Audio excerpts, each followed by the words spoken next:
Yeah, welcome all. Now, already we have completed revenue ratios. Now we'll start with balance sheet ratio.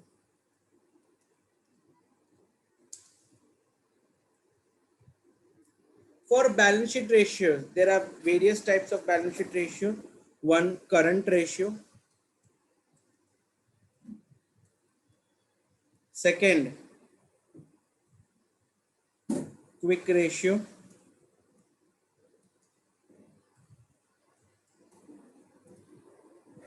Proprietary ratio.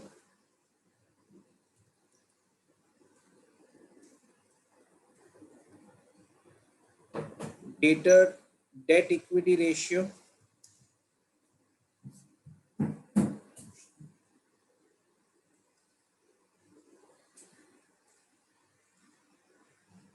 Capital gearing ratio.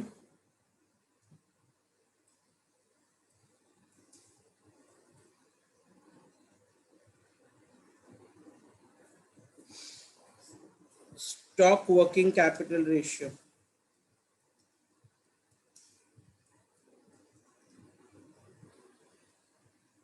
छह होने चाहिए.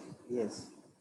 There are 6 ratios: balance sheet ratio, quick ratio, proprietary ratio, debt equity ratio, capital gearing ratio, stock working capital ratio. Current ratio, अभी इन सारे ratios के standards हैं. ये general standards हैं. मैंने देखा है कि ये स्टैंडर्ड एक्चुअली इंडस्ट्री से चेंज होते रहते हैं, क्योंकि सब इंडस्ट्री में सेम कैटेगराइजेशन नहीं कर सकते. तो जनरली ये है, बट देर आफ्टर आप जो इंडस्ट्री में जाओगे आपको वो इंडस्ट्री के स्टैंडर्ड्स के हिसाब से इंटरप्रिटेशन करके आपको पता चलेगा कि कौन सी कंपनी बेटर है.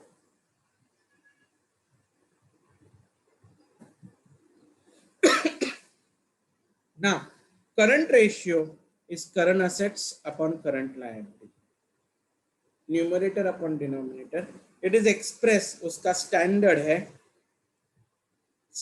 है 2:2. ये फॉर्मूला यहाँ पे बोलूंगा और यहाँ पे स्टैंडर्ड बोलूंगा. Standard is 2:1. 2:1 का मतलब है हर हर 1 रुपए की करंट लायबिलिटी के सामने आपके पास 2 रुपए का करंट असेट होना चाहिए.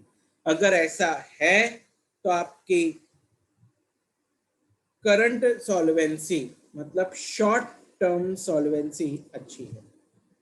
शॉर्ट टर्म सॉल्वेंसी आपकी अच्छी है. शॉर्ट टर्म सॉल्वेंसी आपकी अच्छी है. एंड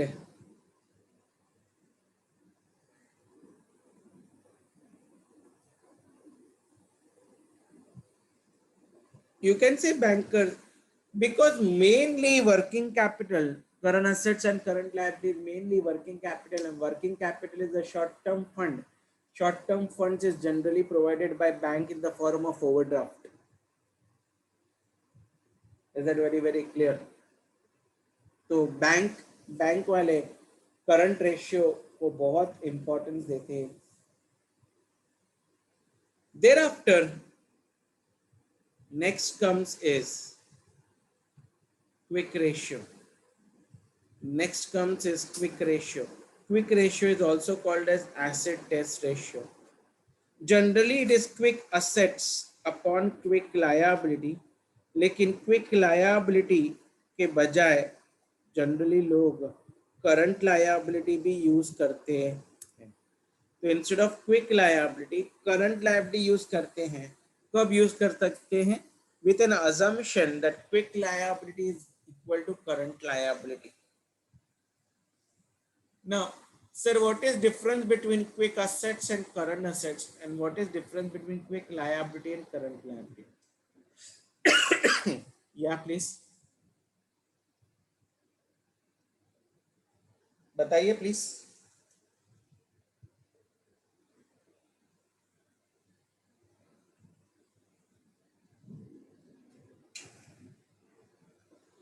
अनम्यूट होके बोलिए, क्योंकि आपको लिखने में के लिए टाइम लगता रहेगा. I repeat my question. What is difference between current assets and quick assets, and what is difference between current liability and quick liability?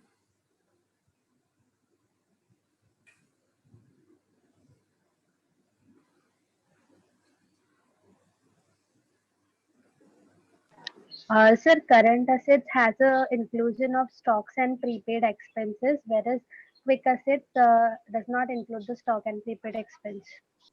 Okay, so that means, sir, you mean to say कि stock and prepaid expenses is called as non-quick assets. Correct? Yes, sir. What about liabilities, current liabilities and quick liabilities?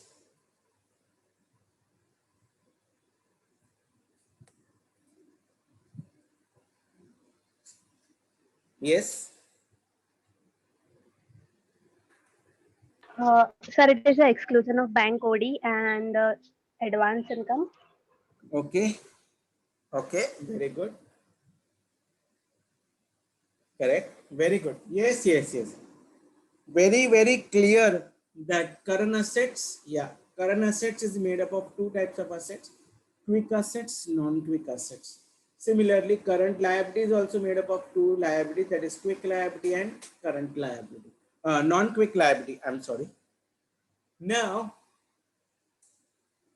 sir, how to categorize कि one is quick and not quick? Quick और non-quick में हम कैसे differentiate कर सकते हैं? Or Sir, what on the is? basis of liquidity. Yes, correct. On the basis of liquidity. Sir liquidity मतलब हम कोई असेट या लायबिलिटी को कैसे कन्वर्ट करते हैं in liquidity, that is cash. That is what is called as quick assets and quick liability. Quick assets stock छोड़ के, प्रीपेड एक्सपेंसेस छोड़ के, बाकी सारे असेट्स जो होते हैं ना, मैं उसको immediately I can convert into cash. I can convert into cash. लेकिन स्टॉक ऐसी चीज है जो मैं अभी कभी बेचना चाहूँ तो नहीं बेच सकता, वो जब बिकेगा तब बिकेगा. लेकिन I cannot sell the stock right now. That's why we cannot say stock as a quick assets. Similarly, prepaid expenses, वो prepaid expenses अपने टाइम के हिसाब से जाते हैं. जैसे जैसे वो टाइम खत्म होगा वो expenses यूज हो जाएगा. ओके और अगर वापस मिलना है तो चांसेस बहुत कम है, इसलिए उसको नॉन क्विक असेट्स कहते हैं. Now I come to liability. Liability में तो बहुत खतरनाक डिस्कशन है. आई डोंट नो आप लोग को मालूम है कि नहीं. लायबिलिटी को कन्वर्ट करना है कैश में, इसका कंट्रोल किसके पास है बेटा? Who has the control of converting the liability into cash?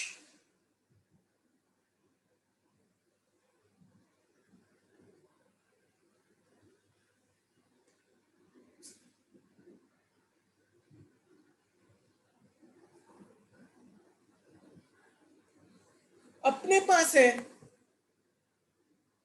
अपने पास है ना.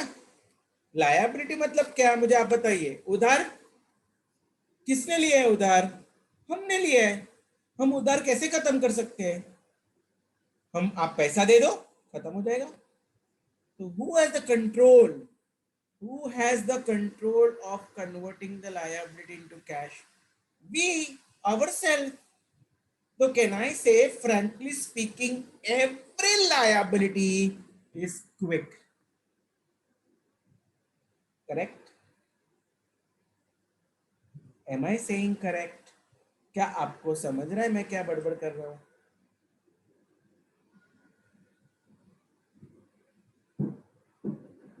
The answer is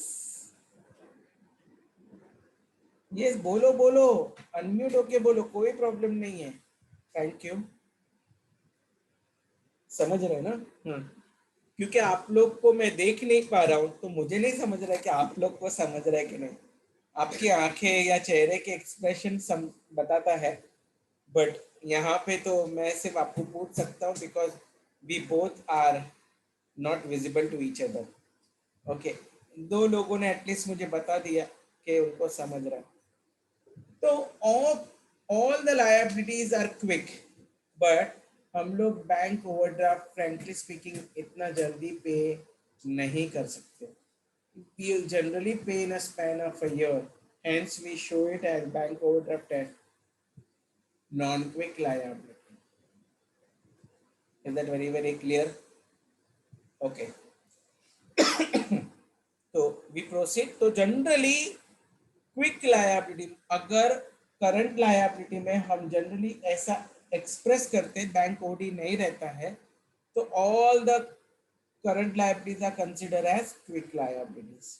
इसलिए अगर आप देखते हो क्विक रेशियो में जनरली कहीं कहीं पे सब जगह ऐसे लिखा है quick assets upon current liability, quick assets upon current liability. The logic behind it is that frankly speaking all the liabilities are quick because ये अपने हाथ में है उसका पेमेंट। चलो आगे बढ़ता हूँ। This is also called as acid test ratio. Quick ratio is also called as acid test ratio and its standard is 1:1। 1 रुपए के क्विक लायबिलिटी के सामने आपके पास 1 रुपए की क्विक असेट्स होने चाहिए। अगर ऐसी बात है तो आपकी इमीडिएट सॉल्वेंसी, अगर इमीडिएट सॉल्वेंसी खतरे में नहीं है, अगर आपका रेशियो 0.9:1 है या 0.8 है या 0.75:1 है, खतरे में है, और इसलिए ये रेशियो को कहते हैं एसिड टेस्ट। बाकी रेशियो भले ऊपर नीचे हो जाए नो प्रॉब्लम, लेकिन ये नीचे जाना नहीं चाहिए, ये जबरदस्त होना चाहिए, नहीं तो कंपनी के बंद होने के आसार बहुत ब्राइट है, अब भी का अब भी बंद हो जाएगा, ये उसका मतलब है। Proprietary ratio is expressed in percentage and it talks about shareholders funds upon total assets into 100। इसका मतलब है जितना मेरा टोटल असेट्स है, fix assets plus current assets, उसमें शेयर होल्डर फंड का इन्वेस्टमेंट कितना, तो ऐसा कहते हैं 65% से 75% के आसपास होना। 65 to 75 हुआ ना तो अच्छी बात है, कोई प्रॉब्लम नहीं है। अगर 65 से कम हो गया तो बहुत डेंजर है। अगर 75 से ज्यादा हो गया तो आप कुछ ज्यादा ही है ना कंजर्वेटिव है। 65 से कम हो गया मतलब आप ज्यादा ही रिस्क ले रहे हो, ज्यादा रिस्क है भाई। ओके, और ये कौन सी सॉल्वेंसी है? लॉन्ग टर्म सॉल्वेंसी बताता हूँ। लॉन्ग टर्म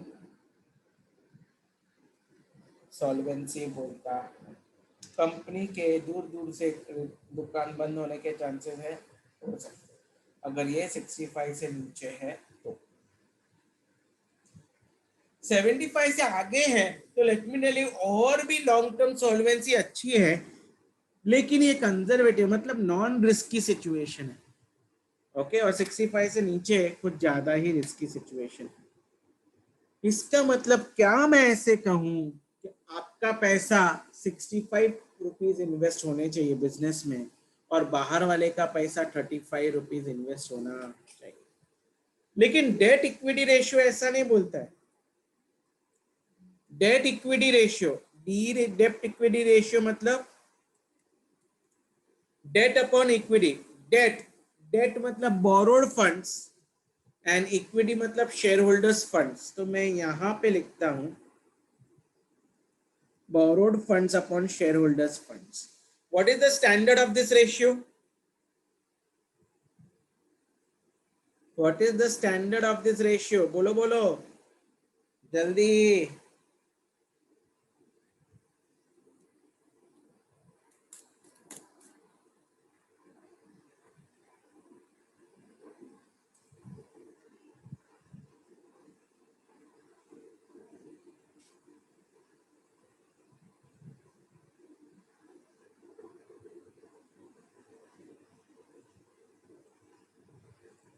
ओके, किसी ने तो भी बता रहे हैं 2:1. Yes, 2:1 is the correct answer.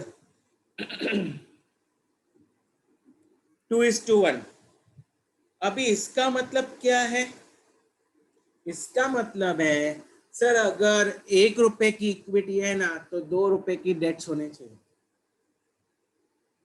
यानी आपका इन्वेस्टमेंट से डबल इन्वेस्टमेंट लोन के थ्रू होना। आई डोंट नो आप लोग ने सुना है कि नहीं, there was in law there is a definition of a sick company. एक कंपनी को सिक कंपनी कब कहते हैं? तो एक ये क्राइटेरिया भी है कि आपका डेट इक्विटी रेशियो 2:1 से नीचे नहीं जाना चाहिए। मतलब 2 से ज्यादा अगर हो गया मतलब आपका डेट्स ज्यादा है और इक्विटी बहुत कम है तो सिक कंपनी कहलाओगे। Is that very very clear?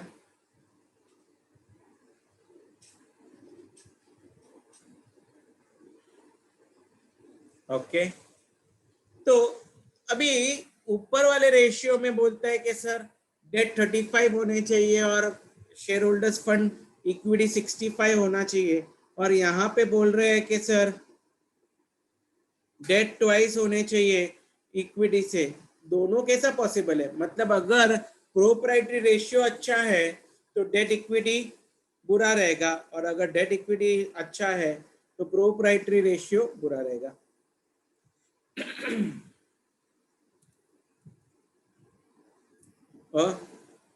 तो लेट मी टेल यू, जो बंदा डेट इक्विटी रेशियो को इंपॉर्टेंस देता है वो प्रोप्राइटरी रेशियो कैलकुलेट नहीं करेगा, एंड वाइस वर्सा जो प्रोप्राइटरी रेशियो को इंपॉर्टेंस देता है वो डेट इक्विटी नहीं कैलकुलेट करेगा। It is either ways. Is that very very clear?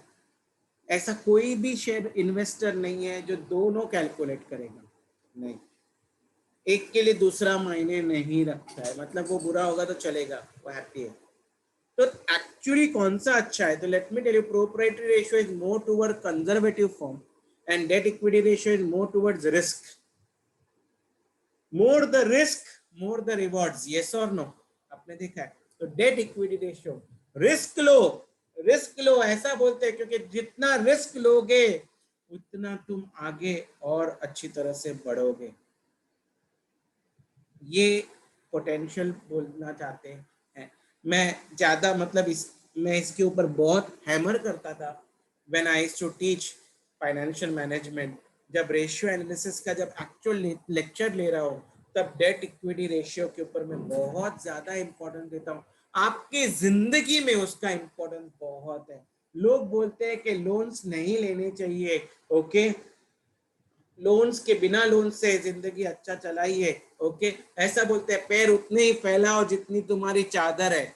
Nonsense, absolute nonsense.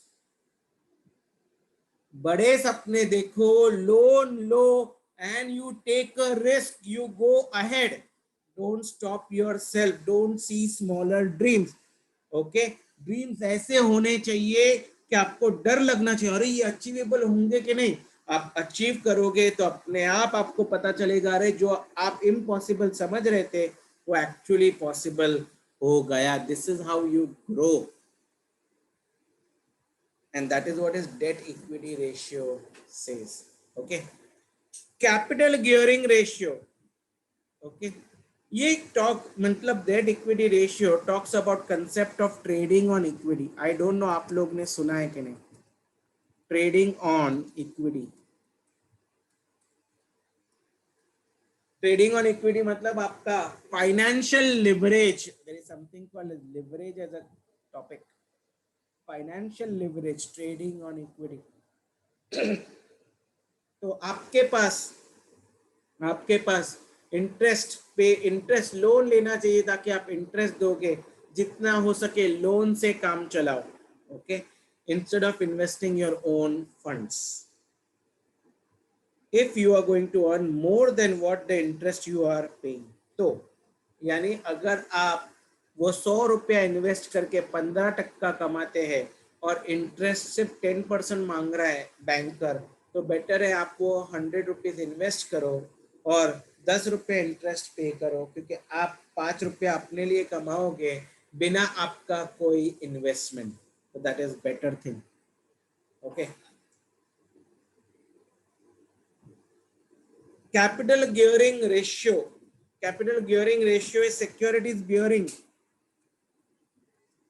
fixed rate upon securities bearing variable rate। मतलब फॉर्मूला को थोड़ा सा यहाँ पे एक्सप्लेन किया। Fix rate is borrowed funds plus preferential capital divided by equity share capital plus reserves and surplus minus miscellaneous expenditure.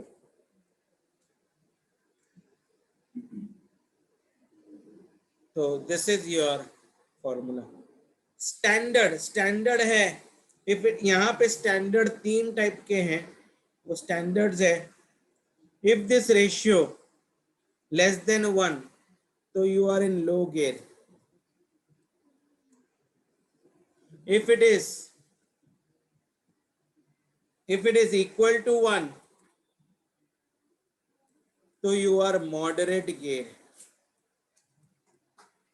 and if it is greater than 1 then you are in high gear। I don't know कितने लोगों को समझता है gear का मतलब। Gear समझता है? Gear, gear समझता है? गेयर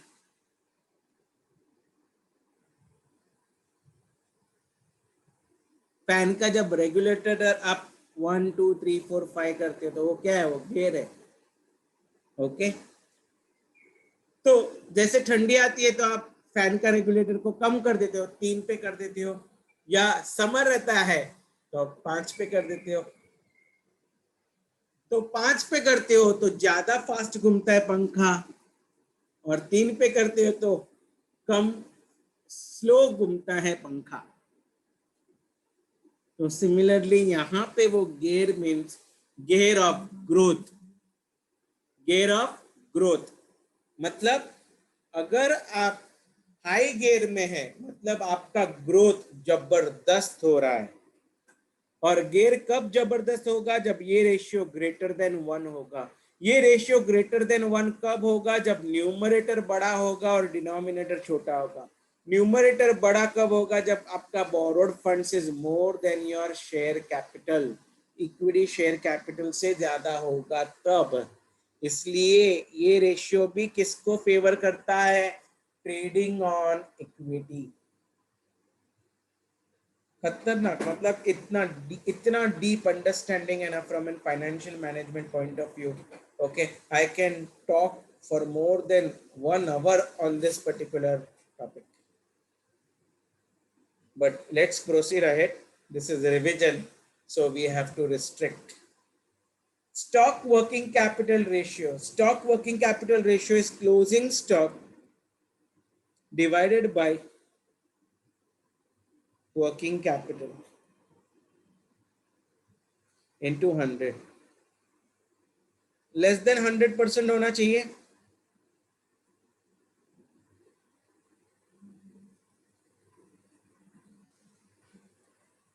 एक्चुअली इसका स्टैंडर्ड रिलेवेंस नहीं रखता है, क्योंकि फ्रैंकली स्पीकिंग हर एक इंडस्ट्री में कितना स्टॉक होना चाहिए वो purely industry to industry define करता है। अगर आपका बिजनेस पेरिशेबल कमोडिटीज का है, अगर आपका बिजनेस पेरिशेबल कमोडिटीज का है तो आपका स्टॉक कितना होना चाहिए? एकदम लोवेस्ट। और अगर आपका बिजनेस नॉन पेरिशेबल है लेकिन बहुत मतलब FMCG fast moving consumer goods है, तो फ्रैंकली स्पीकिंग वहां पे जितना ज्यादा स्टॉक उतना ज्यादा बेच पाओगे। तो कभी कभार आई डोंट नो, आप लोग को एकदम सिंपल एग्जांपल देता हूँ क्योंकि मोस्ट ऑफ देम ने किया रहेगा। Okay, girls have an habit of shopping and they go from one shop to another just for buying one small goods। एक सिंगल प्रोडक्ट भी खरीदना रहता ना 10 दुकानें घूमेंगे, और हर एक दुकान में से वो कम से कम 5-5 प्रोडक्ट्स दूसरे देखेगी। तो समझो कितने प्रोडक्ट्स एक दुकानदार को रखना पड़ता है। तो I will just tell you, give you a small example।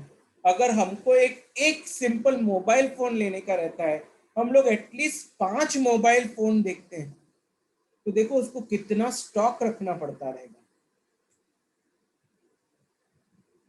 And कभी भी, आई डोंट नो आप लोग को कभी सबके जिंदगी में ये मौका आता है, ओके, साड़ी खरीदना पड़े, तो लेट मी टेल यू, एक बड़ी सी साड़ी शॉप में जाओ, आपको एक साड़ी के सामने वो 100 साड़ी दिखाता है, स्टिल वो सेल्समैन बोलता है और दिखाऊं। वो इसलिए क्योंकि जितना ज्यादा स्टॉक रखेगा उतना ज्यादा साड़ीज बिकने के चांसेस क्या है, ज्यादा है। क्योंकि आप ना ये वर्ड ही नहीं बोलते, क्या आपके पास ये है? द आंसर इज यस, हमारे पास है।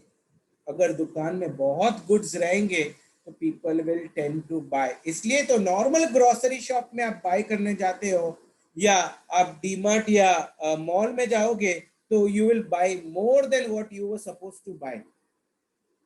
इतने प्रोडक्ट्स रहते हैं, तो वहां पे प्रोडक्ट्स क्या होता है, वहां पे स्टॉक क्या होता है, बहुत ज्यादा होता है। Is that very very clear? Okay, so we go to now revenue ratio in the next session.